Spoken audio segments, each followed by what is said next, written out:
నర్మదా నది వంక ఒకసారి చూస్తే చాలు. నువ్వు స్నానం చేశావా అన్నదాంతో సంబంధం లేదు. నర్మదా నది నీళ్లని కనీసం వెళ్ళి ముట్టుకున్నాడా అన్నదాంతో సంబంధం లేదు. నర్మదా నదిలో నీటిని తాగాడా అన్నదాంతో సంబంధం లేదు.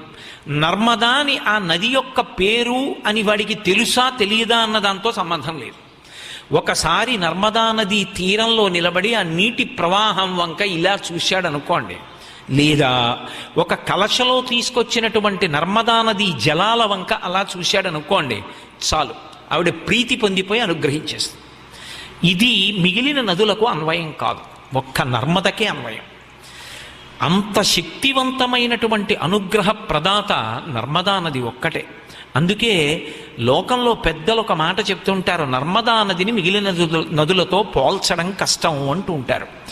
అంత గొప్ప నది నర్మదా నది. ఇప్పటికీ ఒక మాట చెప్తారు,